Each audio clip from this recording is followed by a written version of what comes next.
আসসালামু আলাইকুম গাইস। এই ভিডিওতে আমরা ইসলামী ব্যাংকের ডেবিট কার্ড নিয়ে বিস্তারিত আলোচনা করব। ইসলামী ব্যাংক মূলত 4 ধরনের ডেবিট কার্ড প্রোভাইড করে তাদের কাস্টমারদেরকে। তাদের মধ্যে আছে classic card, gold card, master card এবং প্লাটিনাম কার্ড। এই ভিডিওতে আমরা প্রতিটা কার্ডের সুবিধা অসুবিধাগুলো সাইড বাই সাইড কম্পেয়ার করব এবং দেখার চেষ্টা করব যে কোন কার্ডে খরচ কত কম আছে এবং কোন কার্ডে ফেসিলিটি সবচেয়ে বেশি পাওয়া যাবে। কোন কার্ডগুলো কাদের জন্য আমরা এটা ডিসাইড করে দিব আপনাকে, যেন আপনার কার্ডটা নিতে সুবিধা হয়।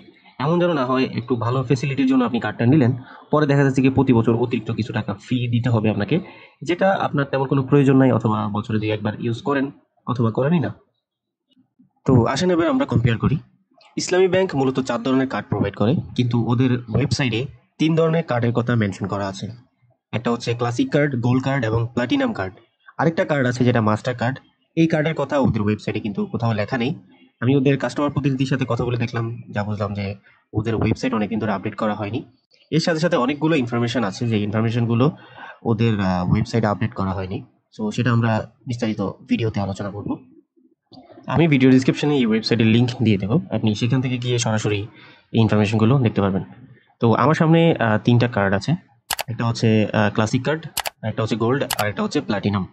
তা আমরা এই 3টা কার্ডের মধ্যে সাইড বাই সাইড কম্পেয়ার করে দেখব এবং বোঝার চেষ্টা করব যে কোন কার্ডটা আসলে কাদের জন্য। এমনও তো হতে পারে যে আপনি যে কার্ডটা নিয়েছেন হয়তো এখানে একটু বেশি ফেসিলিটি আছে, বাট সেগুলো আপনি বছরে অথবা কখনো ব্যবহারই করেন না, কিন্তু এটার জন্য আপনাকে অতিরিক্ত চার্জ, অতিরিক্ত খরচ কিন্তু প্রতি বছরই দেওয়া লাগতে পারে। সো আমরা এই জন্য এই কম্পেয়ারটা করব এবং দেখব কোন কার্ডটা আসলে কাদের জন্য।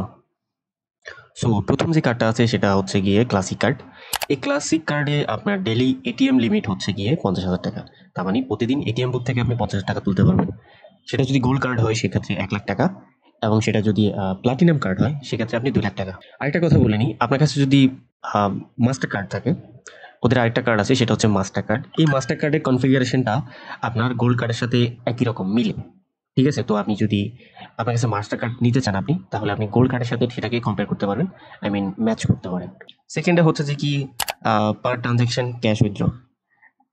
আমরা যখন এটিএম বুথ থেকে টাকা তুলি তখন আমরা একবারে 50,000 টাকা অথবা 40,000 টাকা তুলতে পারি না।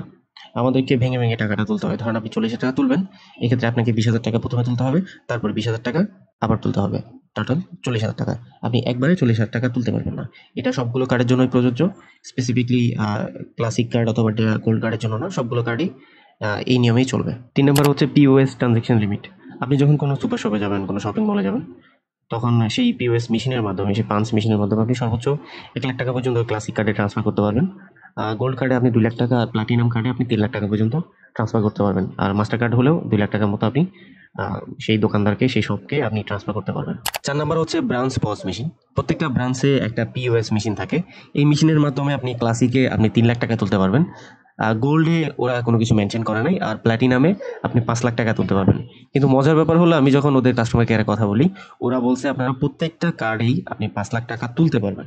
তার মানে হচ্ছে ক্লাসিক, গোল্ড এবং প্লাটিনাম, আমি যদি ব্রাঞ্চে যাই তাহলে আমি প্রত্যেকটা কার্ড থেকে 5,00,000 টাকা তুলতে পারবো। এক্ষেত্রে একটা শর্ত আছে, সেটা হচ্ছে গিয়ে, ধরেন আপনি বাহিরে যে এটিএম বুথ আছে, যে কোনো বুথ থেকে আপনি 2,00,000 টাকা তুললেন। এখন যদি ব্রাঞ্চে আসেন, এসে যদি আপনি 5,00,000 টাকা তুলতে চান, তাহলে কিন্তু আপনি তুলতে পারবেন না। এক্ষেত্রে কি হবে, আপনি 3,00,000 টাকা তুলতে পারবেন, কারণ আপনি বাহিরের যে পস মেশিনটা আছে, এটিএম মেশিন, সেই মেশিন থেকে আপনি 2,00,000 টাকা প্রথমে তুলছেন। কিন্তু এটা যদি এরকম হয়, ধরেন আপনি 2,00,000 টাকা শপিং করছেন, 2,00,000 টাকা শপিং করছেন কোনো, ধরেন 2,00,000 টাকার একটা ল্যাপটপ কিনছেন, ওদের যেই পস মেশিনের মাধ্যমে আপনি 2,00,000 টাকা ওদেরকে ওদেরকে ট্রান্সফার করছেন। এক্ষেত্রে আপনি ব্রাঞ্চে এসে কিন্তু যে ব্রাঞ্চের পিওএস মেশিন আছে ওটার মাধ্যমে আপনি 5,00,000 টাকা তুলতে পারবেন। বিষয়টা ক্লিয়ার? তারপর হচ্ছে ইস্যু ফি।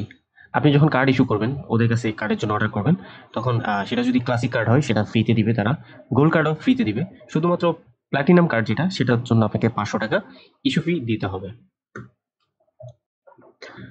তারপরে হচ্ছে মেনটেনেন্স ফি। মেনটেনেন্স ফি যদি ক্লাসিক কার্ড হয়, সেটা ক্লাসিক কার্ডের ক্ষেত্রে দুটো কার্ড পাওয়া যায়, একটা হচ্ছে এক্সপ্রেস আর একটা হচ্ছে র্যাপিড। এক্সপ্রেসটা হচ্ছে যারা চাকরিজীবী, একটা পেশা অ্যাকাউন্ট যেটা যারা খুলবেন, তাদের জন্য এক্সপ্রেস অ্যাকাউন্ট।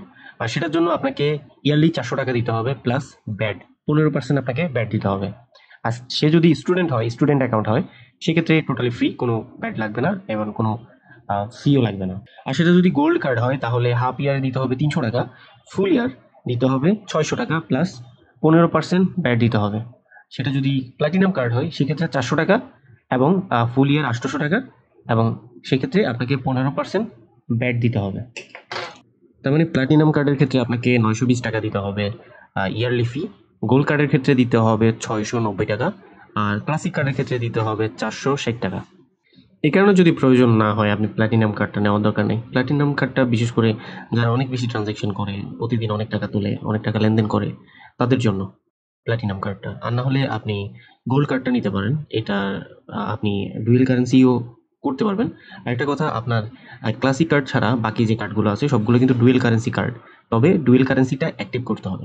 এটার জন্য আপনাকে পাসপোর্ট দিতে হবে ওদেরকে।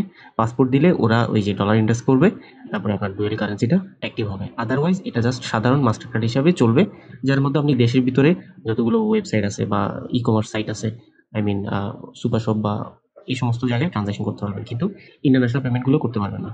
এটার জন্য পাসপোর্টটা লাগবে। তারপর হচ্ছে কার্ড ক্লোজিং ফি। ধরুন একটা কার্ড আপনি নিলেন, সেই কার্ডটা 6 মাসের মধ্যে যদি আপনি ক্লোজ করতে চান, আই মিন আপনি কার্ডটা ইউজ করবেন না, ক্লোজ করে দিবেন, এক্ষেত্রে আপনাকে 200 টাকা জরিমানা দিতে হবে, 200 টাকা একটা ফি দিতে হবে। এখন আপনি যদি ভাবেন যে আমি কার্ড ইউজই করলাম না, তাহলে ক্লোজ করার দরকার কি? দেখেন, কার্ড যদি আপনি ক্লোজ না করেন এক্ষেত্রে কি হবে, প্রতি বছরে আপনাকে নির্দিষ্ট একটা অ্যামাউন্ট ওদেরকে দিতে হবে। সেটা যদি গোল্ড কার্ড হয় সেটা প্রতি বছর আপনাকে 800 টাকার মতো ওরা আপনার অ্যাকাউন্ট থেকে কেটে নেবে। এই কারণে কার্ডটাকে আপনাকে ক্লোজ করতে হবে যদি আপনি এটা ব্যবহার না করেন। এরপর হচ্ছে আপনার পিন রিসেট। আপনি যদি পিন রিসেট করতে চান, ধরেন আপনার পাসওয়ার্ড হারাই গেছে, আপনি পাসওয়ার্ড চেঞ্জ করবেন, এক্ষেত্রে আপনাকে 50 টাকা ফি দিতে হবে। আর এটার জন্য আপনাকে কাস্টমার কেয়ারে যেতে হবে, আই মিন ব্যাংকে যেতে হবে, ব্রাঞ্চে যেতে হবে, তারপর আপনি পিন রিসেট করতে পারবেন। তারপর হচ্ছে ওভারসিজ ক্যাশ উইথড্রল। ধরুন আপনি বিদেশে গেলেন, সৌদি আরব গেলেন, দুবাই গেলেন, সেখানে ওদের দেশের এটিএম থেকে যদি আপনি টাকা তোলেন, এক্ষেত্রে ধরেন আপনি 100 টাকা তুললেন, $100 তুললেন, $100 যদি তোলেন, $100 জন্য আপনাকে 2%, $100 2% দিতে হবে আপনাকে ট্রানজ্যাকশন ফি। সেটা সরি, এখানে একটা কথা আছে, আমি কাস্টমার কেয়ারে, ওদের কাস্টমার কেয়ারে যখন কথা বলছি, তখন ওরা বলছে এটা 2% না, এটা হচ্ছে 3%, মানে এরা দামটা বাড়াইছে, পেঁয়াজের দাম বাড়ছে, এটার দাম বাড়বে না। তো ওরা এখন এটা 3% করছে। তো 3% হচ্ছে $100, 3% হচ্ছে $3, $3 প্লাস $1, তার মানে হচ্ছে $4। ঠিক আছে, এতে কিন্তু শেষ হচ্ছে না। $100 আপনি তুললে এর সাথে আরও যোগ হবে 15% ব্যাট। $100 যদি আপনি তোলেন, এক্ষেত্রে আপনাকে 15% ব্যাডে আসতেছে $15, প্লাস এদিক দিয়ে আছে $4, তার মানে হচ্ছে $19। $100 তুললে আপনাকে $19 অতিরিক্ত দিতে হবে, অর্থাৎ $119 দিতে হবে। সো বিদেশে গেলে টাকা হিসাব করে খরচ করবেন। আর এটা কিন্তু আপনি ক্লাসিক কার্ডের ক্ষেত্রে পারবেন না, এটা গোল্ড কার্ড অথবা মাস্টার কার্ড অথবা প্লাটিনাম কার্ড হতে হবে, ডুয়েল কারেন্সি কার্ড হতে হবে। ক্লাসিক কার্ড, শুধুমাত্র ক্লাসিক কার্ডটা হচ্ছে সিঙ্গেল কারেন্সি কার্ড। এটা দেশের ভিতরে আপনি ট্রানজ্যাকশনগুলো করতে পারবেন, দেশের ভিতরে অনলাইনে যেই পেমেন্টগুলো করা দেশের ওয়েবসাইটে সেটা পারবেন। আর এটিএম, আই মিন যে কোনো শপিং মলে পস মেশিন থেকে টাকা দিতে পারবেন, বাট বিদেশে এটা পারবেন না। তারপর হচ্ছে ফরেন কান্ট্রিতে যদি আপনি ই কমার্স ওয়েবসাইট থেকে কোনো কিছু কিনেন, এক্ষেত্রে আপনাকে 1% ট্রানজ্যাকশন অ্যামাউন্ট দিতে হবে, ট্রানজ্যাকশন ফি দিতে হবে 1%। ঠিক আছে, এটা সবগুলো কার্ডের ক্ষেত্রে হবে, শুধুমাত্র ক্লাসিক কার্ডের ক্ষেত্রে না। বিদেশে যদি আপনি $100 একটা প্রোডাক্ট কিনেন, অ্যামাজন থেকে কিনলেন, এক্ষেত্রে আপনাকে $101 দিতে হবে। বিষয়টা বুঝতে পারছেন? আর কার্ডের ভ্যালিডিটি, ক্লাসিক কার্ডের ক্ষেত্রে আপনার 60 মান্থ পর্যন্ত, মানে 5 বছর পর্যন্ত কার্ডের ভ্যালিডিটি থাকবে। 5 বছরের ভিতরে আপনাকে ট্রানজ্যাকশন, যদি আপনি কোনো ট্রানজ্যাকশন না করেন, এই কার্ডটা হোল্ড হয়ে যাবে। আপনি যখন আবার ট্রানজ্যাকশন শুরু করবেন তখন এটা আবার চলতে থাকবে। এটা সবগুলো কার্ডের ক্ষেত্রেই কিন্তু প্রযোজ্য। সো এই কম্পেয়ারের মাধ্যমে বুঝতে পারলেন যে কোন কার্ডে আসলে কত বেশি কস্ট বা কী ফ্যাসিলিটিগুলো আছে। তো আমি রেকমেন্ড করব আপনি গোল্ড কার্ড অথবা মাস্টার কার্ড নেন, কারণ প্ল্যাটিনাম কার্ডটা যদি আপনি খুব বেশি টাকা ট্রানজ্যাকশন না করেন, খুব বেশি লেনদেন না করেন, তাহলে প্ল্যাটিনাম নেওয়ার দরকার নেই। এতে আপনার কিছু টাকা বেঁচে যাবে প্রতি বছর, বিষয়টা হচ্ছে এটাই। আর নয়তোবা এই যে গোল্ড কার্ডের মধ্যে আর প্ল্যাটিনাম কার্ডের মধ্যে খুব বেশি ডিফারেন্স নাই, বাট স্লাইটলি হালকা একটু ডিফারেন্স আছে, বাট বাকি লেনদেনগুলো ঠিক আছে। আর আমি আরেকটা বিষয় বলবো, সেটা হচ্ছে পাশাপাশি একটা চেকবুকও রাখেন আপনারা। চেকবুক যদি রাখেন, যদি আপনার অনেক বিগ অ্যামাউন্ট তুলতে হয়, এক্ষেত্রে আপনারা চেক ইউজ করতে পারেন। সো এই ছিল ভিডিও।